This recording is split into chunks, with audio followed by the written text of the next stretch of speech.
Welcome everybody to this week's class on the Holy Science. It's a joy to be with you today, and today we're going to begin. I'm going to pick up a little bit later in this class of what we were speaking about last week. I'll answer a few questions and then we'll launch forth into the body of what we're speaking about with the Holy Science. I'm broadcasting this from California, and so it's morning here now, evening time there in India. But as I was awoke this morning, I was getting ready to come to give this class. An old story that I've told many times to others came into my mind because it relates to where I'm going to begin, or where Swami Sri Yukteswar, you could say, begins. And it's about a famous artist in the 19th century. His name was James Whistler. And James Whistler was a landscape, very, very popular, very, still to this day, he's very costly pieces of art. And he was in London, and he was having an art showing, and a very wealthy man came to the art showing and wanted to purchase one of his paintings, a large one, but only on one condition. And that condition was that James Whistler would go to his manor out in the countryside and pick the place in the main hall where this painting would be displayed. And Whistler agreed and went subsequently with the painting, went to the man's estate. And I went into the hall, and it was fully furnished. And the man says, I want to place this picture in a spot that is right when considering everything here that's in the hall. Where would it be best to highlight everything and complement everything in the hall?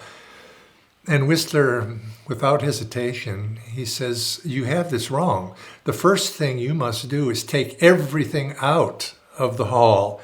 Decide where in the hall, in the empty room, you would like this prominently displayed, and then bring back into this hall only that furniture which complements the painting.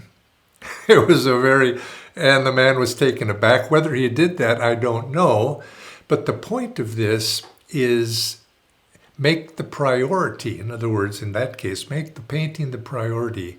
And I think this is the lesson for us on the spiritual path of what is our priority. And Swami Sri Yukteswar, he begins very early in his Holy Science. I'd like to read one of these first stanzas of chapter 2. He says, when man understands, even by way of inference, the true nature of this creation, the true relation existing between the creation and himself, and when he further understands that he is completely blinded by the influence of darkness, Maya, and that it is the bondage of darkness alone that makes him forget his real self, and brings about all his sufferings. He naturally wishes to be relieved from all these evils.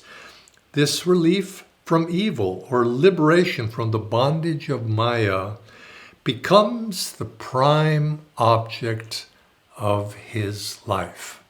Now this is, again, it becomes the prime object of his life. And so when you could say one of the marking stones on our path toward liberation is coming to that point when the priority in our lives are such that finding God, or relief from suffering as you would have it, becomes the priority. And so often in teaching meditation, teaching Kriya Yoga, people say, well, I don't have really time for this. I mean, how am I going to fit this into my life? And when people say that, I remember James Whistler's story that people have it wrong. It's when we come to the understand that this is what I am going to do. God is the priority. And all things revolve around that. Seek ye first the kingdom of God, and then everything else will fall into place. And if we make that our priority, somehow we find that the universe, if realizing that we are firm in our resolution, the universe has a way of conforming to our desires to seek God. But we're tested to that degree. And then to the degree that other things pull us this way, pull us that way, I got to get around to it, we're going to have to wait. In other words, God waits. And it doesn't, you could say, well, God doesn't scold us, and it's just a matter of, well, this person is not yet ready. But eventually, the time will come when, and it says here, as Sri Yukteswar is saying, where the desire to get away from suffering begins to drive us toward something deeper. And of course, in that teaching, that there are two sides to that. The desire to get away from suffering, but also the desire for happiness, were the foundation of the teachings of Paramhansa Yogananda when he went to America in 1920. And they formed the basis of his teachings because it is universal. It's not sectarian at all. It's the basic fact of human behavior. Human is to seek something higher. Now, interestingly, though, and Sri Yukteswar doesn't say this specifically. Yogananda would say that the desire to be happy and the desire to avoid suffering. Sri Yukteswar emphasizes here the desire to avoid suffering as primary. Now, whether he meant it as primary or not, I don't know, but certainly he states it that way because the actual desire to seek happiness implies a certain volition. In other words, a certain choice. In other words, it's a solution. And the two go together. You could say one is embodied in the other, but nevertheless, Sri Yukteswar mentioned this first. We suffer. And of course, this is what Buddha explained also in his teaching. We suffer. And eventually we come to that point, each in his own time. And, sometimes people, I hear people say, about other people, they should be doing this, they should be doing that. And yes, perhaps that's true, they should, but really should is a word that should be used very carefully because people go at their own pace. And you cannot hasten that pace unless a person inwardly, in their own time, comes to the realization that I want something more. And when we do come to that point, that, you could say, is one of the marking stones of being able to start on that spiritual path. But very interestingly, this starts very, very early. You could say even animals and bacteria, they go towards something that satisfies them. So it's ingrained in the very essence of life itself to seek something higher than suffering. Now, the question, of course, in this is why does it take so long? It seems like, why does it have to take so long? And why does it have to be that way? Why do we have to suffer? Well, you could say, there are explanations, and I'll go into a few of them, but many people say, well, that if you didn't have, and as Swami Sri Yukteswar says, the influence of Maya, that we're fooled.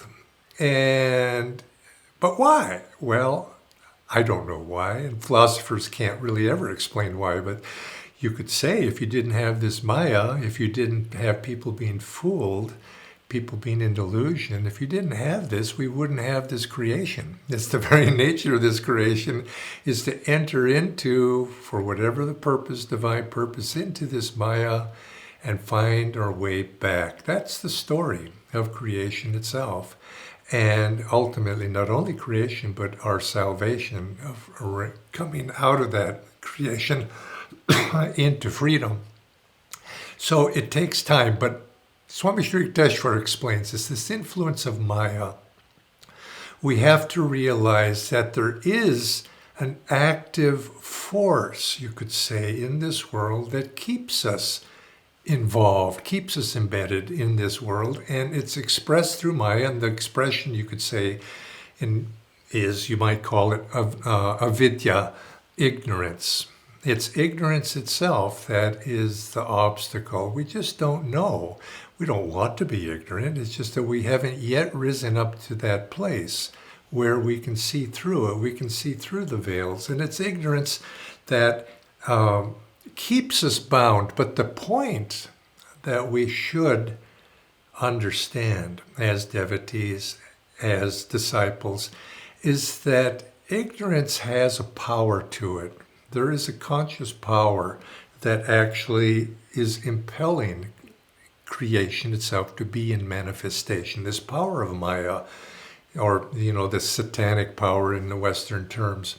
This power of Maya is a conscious force with which we can align ourselves and get further embedded, or we can resist and try to find our way out of. And Swami Sri Yukteswar said it manifests particularly in you could say one of the primary expressions of this is we see this, we're fooled by this world, and we think that this world of matter, when we're in a human form, that we've reached that point where we can actually think about these things, because that progression slowly through evolution, the soul evolves ultimately until it does reach that human level. And when it does, we are fooled by the thought that this substance, this world, this reality that we see about it, this is real. This is the reality.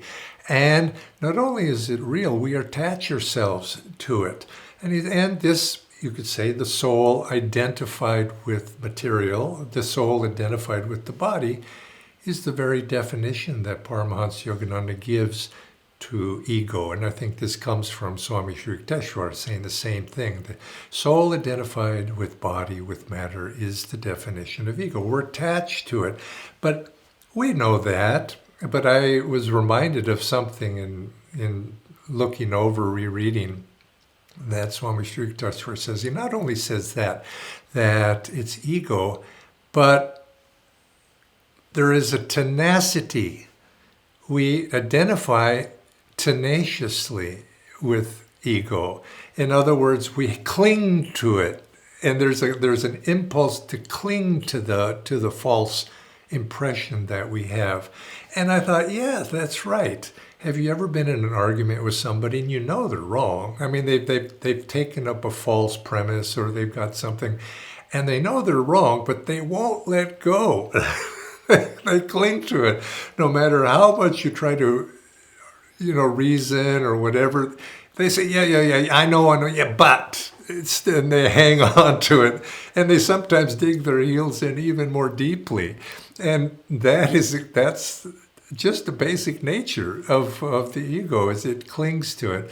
But Swami Sri Yukteswar says these are the basic elements of what keeps us bound. We have ignorance, we have ego, we have attachment, we have tenacity, and there's also, we included a fifth one, which is aversion. Tenacity, and then to whatever it is, and also aversion, likes and dislikes.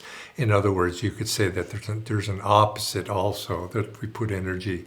And so these things bind us. And so this power is like I say, it's like gravity. It's there. It's a background, and we can't, just as we can't ignore gravity, think we can fly when we really can't, we can't avoid gravity. And so consequently, the spiritual path, because of that, this is why it takes a long, long time. We slowly evolve. But lest we be discouraged, and we don't want to, we have to realize that we should realize that there is also a counterforce that is ultimately attracting us back to our divine home in unity. And so these two forces are at play with each other. And and you could say, in the end, because this play of God is set up in a certain way, eventually everything will be drawn back into divine unity. But in the meantime, it can take a long, long time. And that really, it comes down to us, to the individual, to to ultimately learn the lessons.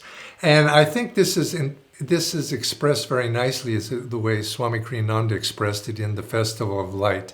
He wrote it like this. He says, "Ever and again through your awakened sun the answer comes, the forming of stars and moons and planets, of galaxies revolving on the tides of space, of drifting continents, upheaving mountains, snowy wastes and dark, silent ocean deeps, had but this for its design, the birth of life, and with life's birth the dawn of self-awareness, a passage through dim corridors of waking consciousness to emerge at last into perfect joy." And so you could see there are this is ultimately the destiny of all souls, but the degree and the length of time, in a sense, it is up to us and we can go incarnations, we can even go, obviously we do go incarnation, but we can go eons of time. Even when the Master said, even when the days and nights of Brahma, over and over again, souls can be thrown out and drawn back in, and again thrown out again because they haven't reached that final goal. And this becomes the object, but when a soul incarnates finally in a human body, there eventually will come a time when that soul will long for emancipation, and it ultimately will want to find its way out of this labyrinth. And that time, as I said, is when that comes. That seed thought, ultimately, it's a desire. You could say we have many, many desires in life, but that desire for freedom, which is latent within us, when it actually comes and manifests and becomes active, that's a marker stone on the path to self-realization. It becomes, as Sri Yukteswar says in this initial reading, becomes the prime object of our life, of our spiritual life. And when that happens, one begins to seek. And as one seeks, the desire for truth, the desire for understanding, it begins to grow and grow and grow, and a certain process begins to happen. We begin to seek truth, we begin to try to uncover it, and very naturally, we will start to become attracted, because once we begin to seek, the universe is not neutral. It responds to us. The universe actually begins to feed that desire. When we have that desire strong enough, it begins to feed us through various instruments, books, ideas, thoughts begin to come. We begin to meet various people that will be able to help us. We meet teachers, and ultimately we meet the Guru. Now, along the way, one of the things that as we seek will attract to us is we begin to attract to us other people who have similar feelings as we do. The power, and this is the magnetic power of divine love expressed. We seek the company of other people of like-minded souls. It's a natural stage. And of course, in the spiritual teachings, we emphasize the importance of satsang. This is something natural. It's not something that, optional, you might say. It arises within us to seek the company. It's mutual attraction as an expression of divine love. And through that mutual attraction of other souls, our love and our desire is enhanced. And slowly we begin to attract, ultimately, we begin to attract a guru. And there, as it says, I'll read it, Swami Sri Yukteswar says, when man becomes fortunate, and we're fortunate through the magnetic power, we've attracted circumstances and we've attracted others when we've drawn a spiritual blessings to ourselves. When man becomes fortunate in securing the favor of any divine personage, Satguru, and affectionately following his holy precepts is able to direct all his attention inward, he becomes capable of satisfying all the wants of his heart and can thereby gain contentment, Ananda, the real bliss. And this, of course, is the critical step toward freedom, the ability to attract help and to cultivate it. And so we can see that the cultivation of this desire for freedom is essential, implying that indifference on the spiritual path is our enemy, and we attract the help that we need. We have a desire to change, but it takes more than simply a desire to change. I mean, that comes to us, that's the beginning. There's another element that has to be added into the mix. We may want to change, but we have to have the willingness to act. You see, many people just, I wish, I want to be different, but they don't act. They don't actually, do something about it. And that's the question that we're coming to here. And this is what the question, you could say, Swami Sri Yukteswar introduces the reasons why we should change, what we should, and what we should aim toward, what our goal is in life. And he sets that in his holy science, he sets that out. And then it leads naturally to the important question of how. And that's what we're going to go into in our next classes, answering this question of how do we change? How do we actually achieve our goal that is embedded within us? And I'll give you a hint, and I think you know this and you'll recognize this. And I'll read this from Swami Sri Yukteswar's writings. He says, the culture of love, the heavenly gift, as the principal requisite for the attainment of holy salvation, it is impossible for man to advance a step toward the same without it. And so, to sum up, our goal is to overcome suffering, and secondarily, to satisfy that deep longing within each of us for bliss, Sat Chit Ananda. To do this, we need to do the following. Secure the favor of Satguru, which you could say this is a long journey to get to that point. But when we desire to seek, ultimately, we are attracting to us the blessings that are going to relieve us of our suffering. And that is embodied in the very essence of what a guru is the reliever of suffering. And we secure that favor of the Satguru by purifying and cultivating the heart's natural love. We follow the guidance, and we can't be passive. We have to actually act. We can't just leave it to the guru to relieve us. Now, that might be possible, but it doesn't work that way. We have to act. And through that guru's guidance, we become able to direct all of our attention inward. The heart becomes contented. We immerse ourselves in the Holy Spirit, and ultimately we attain freedom. What the heart is looking for. And so this is where we're going to lead in our next class. But I want to leave enough time in this class to recycle back to something I spoke about last week that I didn't say and realized I should have said. And that is this question: are we in the age of Dwapara or not? And I think I asserted that we are, but primarily I asserted this is based upon Swami Sri Yukteswar's writings and what he said. But, there is a question in our minds. How do I know? Is that true or is that not true? How do we verify that? And is there something more that we could say about that? And there is. Now, I take it as, you might say, gospel, because of who said that, because of Swami Sri Yukteswar, my faith in him. And I know he was not just an ordinary man making an assertion or a theory. He was speaking from direct inner experience as a God-realized guru. But yet, I know that all of us, we want to know more. I want to understand, why did he say that? Why might that be true?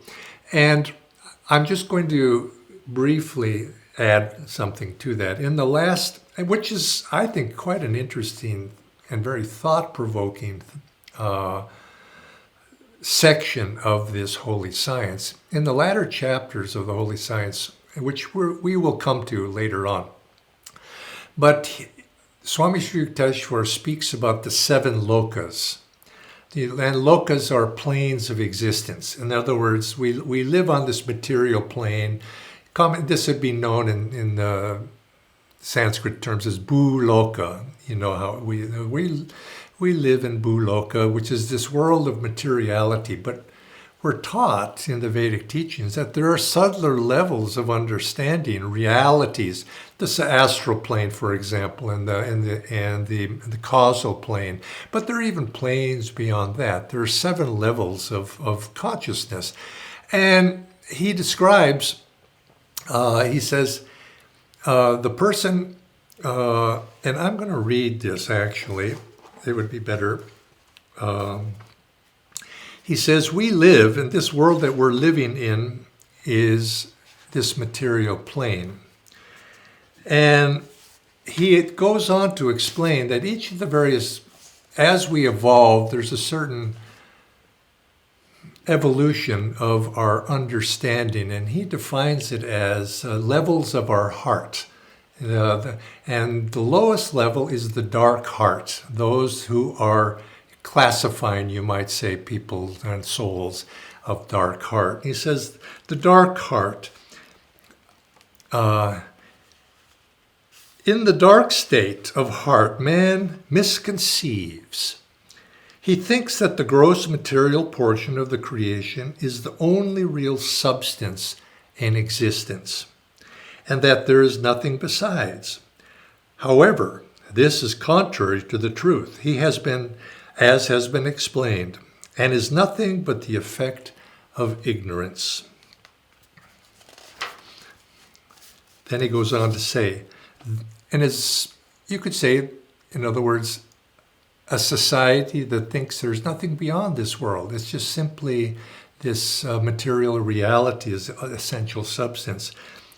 This state of man is called Kali.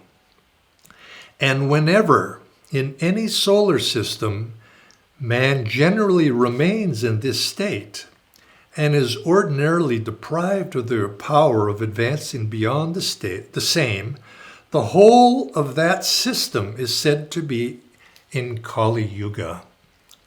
Now, I would say that pretty much describes us right now. In other words, the general state of mankind does believe that this is the essential reality. I don't know. I've never done a survey. But I think there's science. Certainly, science would say that. So, and if you were to just read that, you would say, that pretty much describes us. We're in Kali Yuga. Well, then, but if you go on a little bit further, let's see. If you go on a little bit further, he makes another statement. There is a further development known as the steady heart. And this is described, it says, when man being baptized, and when he says by being baptized, he means by being baptized in the Holy Spirit, entering into the inner kingdom of the Sushumna in the highest sense, being able to hear the sound of Om. He begins to repent and move backward toward the Eternal Father, and withdrawing his self from the gross material world, Bhuloka, enters into the world of fine matter, Bhuvarloka, which would be, you could say, he becomes more aware of the astral world. And he begins to be drawn deeper into that world. This state of man is Dwapara.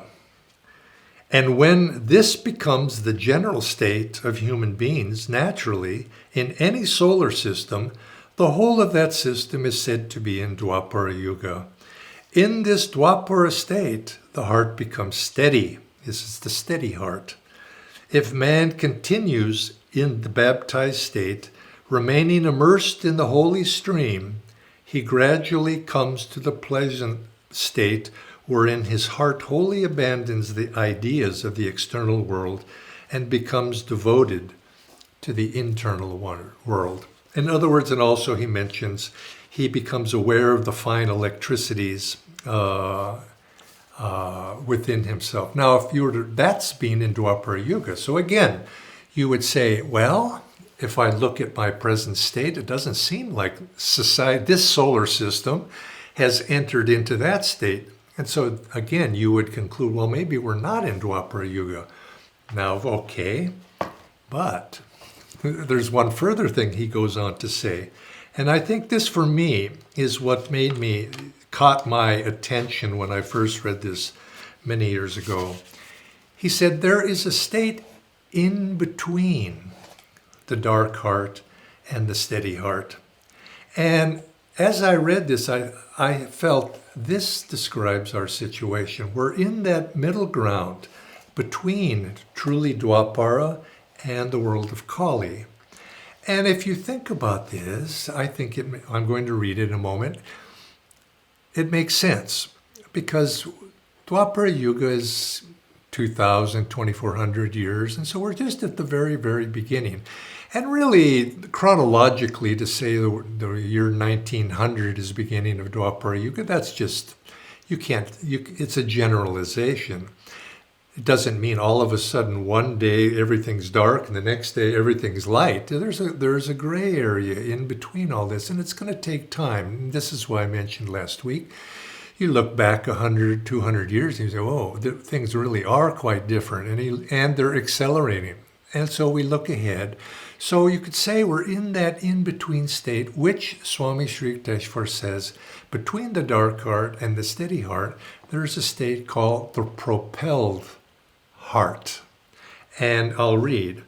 The propelled heart, when man becomes a little enlightened, okay, he compares his experiences relating to the material creation gathered in his wakeful state with his experiences in dreams, and understanding the latter to be merely ideas, begins to entertain doubts as to the substantial existence of the former.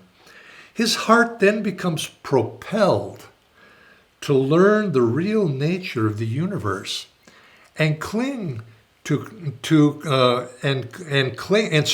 to clear his doubts, seeks for evidence to determine what is truth. See, I think in a sense, science itself, society wants to know truth. That's in a pure way. People, of course, cling to the old, cling to falsity, but we want to know what's truth. And it speaks to me. In this state, man is called Shatriya, or one of the military class. And to struggle in the manner aforesaid becomes his natural duty, by whose performance he may get an insight into the nature of creation and attain the real knowledge of it. So in other words, or naturally, we struggle. It's a heroic struggle, and of course that's the nature of the Kshatriya, to heroically struggle for truth in the inner sense. The Kshatriya state of man is called Sandisthala, the place between higher and lower. In this state, men, becoming anxious for real knowledge, need help of one another. Hence, mutual love, the principal necessity for gaining salvation, appears in the heart. Isn't this so? And he did mention elsewhere that we naturally begin to seek others. And it's through the power of love itself, that attractive power, we begin to be attracted to others for help. Motivated by the energetic tendency of this love, man affectionately keeps company with those who destroy troubles, clear doubts, and afford peace to him, and hence avoids whatever produces the contrary result. He also studies scientifically the scriptures of divine personages. In this way, man becomes able to appreciate what true faith is and understands the real position of the divine personages when he is fortunate in securing the godlike company of some one of them who will kindly stand for him as his spiritual preceptor, Satguru, or Savior. Following affectionately the holy precepts, he learns to concentrate his mind, directing his organs of sense to their common center or sensorium, the Sushumna Dwara. That means the gate, Sushumna Dwara, gate of the Sushumna, which is here at the point between the eyebrows, the door of the internal sphere. There he perceives the luminous body of John the Baptist, or Radha. These are other names that for the spiritual eye. And hears the holy sound like a stream or river, and being absorbed or baptized in it, begins to move back toward his divinity, the eternal Father, through the different lokas or spheres of creation. So in this way, he's describing here the propelled heart, that state, which I believe many of us, those of us who are seeking, are in right now. It's a state in between that in as this age develops further, for many generations, who knows, that slowly there will be a upward flow in consciousness, upward flow in awareness, till ultimately society itself will begin to manifest that. But we have to understand, in every time, in every age, there are going to be people of dark heart, even in Satya Yuga. At the same time, that life is a spectrum. It always is, from one point to the other. And in the same time, in the higher age, we have people of lower consciousness. Even in dark ages, we have people of higher consciousness. And of course, all the great saints and sages that come to relieve us and to help uplift us. And so this is my feeling, is that we have yet to fully enter into Dwapara.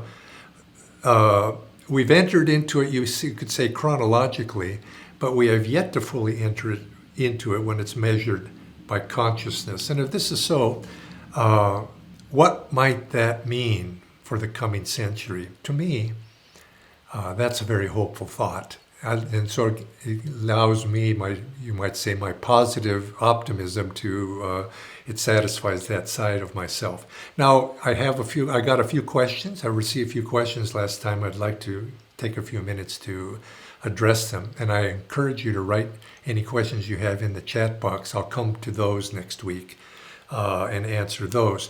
And one is, one question was, why is there a difference of opinion as per the Bhagavad Gita, whether this is Kali Yuga or, and this holy science says, Dwapara Yuga. And tradition says, tradition could say many things, but to the most accepted traditions says that in the Gita that the battle of Kurukshetra occurred at the conclusion of Dwapara Yuga. And it's also said at that time Kali Yuga began, and specifically tradition says that Dwapara Yuga ended with the death of Sri Krishna. That was the beginning of Kali Yuga. Now, so in a sense, the Gita doesn't say that we're going into Dwapara Yuga. The Gita says we're entering into Kali Yuga. The mistake, as Swami Sri Yukteswar explains, occurred at that time and shortly thereafter, when astrologers or seers or astronomers of that age, those who described the scripture or described the ages and the yugas, misinterpreted, and an error entered into the system. Now, for that, I'm not going to explain that. I refer you, because you can read this in the Holy Science, in the introduction of the Holy Science. So again, I refer you to that. And so the Gita, I don't see there's a conflict between the two. And so if you think there is, and you'll have to please be a little bit more specific on your question. Another question came up about Kalki Avatar, who is supposed to appear at the end of Kali Yuga. I cannot answer that question. I don't know the answer to that, to where its origins and where those traditions, how they arose. It's beyond my understanding. And then, of course, why do sometimes we see countries even, seemingly falling backwards or degenerate, and I don't want to be specific about politics, but you see things going up and down. And you see some darkness happening in the world right now. And, well, if we're in an upward age, why isn't everything moving upward in the same way? Well, think of it this way. If an army is fighting, one army is fighting another army. An army is composed of many different battalions and regiments and squads and platoons, and it's fighting on a very broad front. Two armies fighting, and at sometimes there's going to be advances over here and retreats over here, and it's going back and forth, and not everything is moving forward. In a successful army, even not everything is moving forward at the same pace. There are forward movements and backward movements, but we have to look at it in general. And so consequently, I think this is what you're finding in the world today. The world is in conflict, yes. Does that mean that we're moving backwards? Not necessarily. You have to look at the bigger picture of what's happening. And it's also must be understood that if we are in this time of in between time, that by its very nature is going to be a time of discord, and because it's a time of change. Outward discord, of conflict, because there are forces resisting that, forces propelling that direction. So inevitably, it's going to be a time of turmoil. And Dwapara Yuga, yes, is a upward, you could say it's a more advanced age than Kali, but it is not a high age in and of itself. It's a restless age. It's a world of energy. And energy, restlessness, ego, it's an age of ego. You're going to find these elements expressed at this time as well. And so don't look at the small, look at the large. See the large picture. And in the larger sense, and I find the study of history to be encouraging, to see the trends of history at this age. Now, ultimately, everything goes up and down in the long run, but we are at this time and in this age. So if we're positive, I think it allows us to, you could say, give us a positive spirit in our spiritual endeavors. What happens outside is not the most important thing. It's what's happening with us inwardly. So don't allow outward events to be discouraging to you. Take the positive side and see that we're in an upward age. This is the age in which we're born, and this is the age in which our Guru has come. So let's align ourselves with that energy. Let's align ourselves with what the Guru was trying to bring about, and let's be, to the degree that we possibly can, an instrument for that with ourselves and also outwardly sharing with other people as well. So let's come back next week, and we're going to address this question of how the heart, the heart's natural love of the heart. Om Guru. See you next week. Bye-bye.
Now here's an Indian phrasing. You don't hear this in English.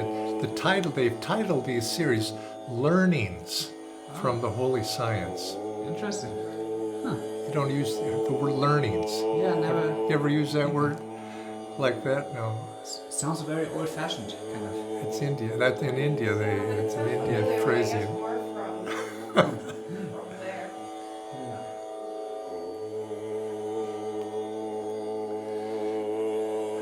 Learnings from the Holy Science. That's good.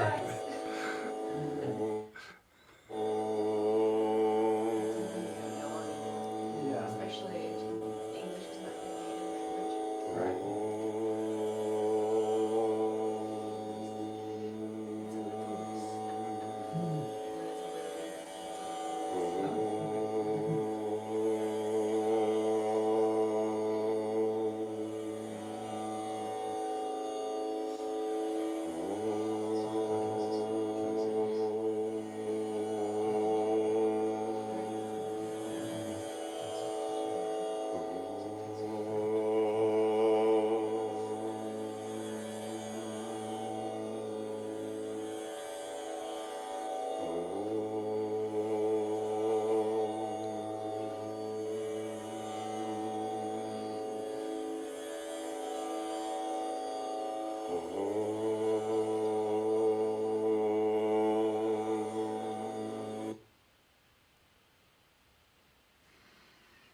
Here we go.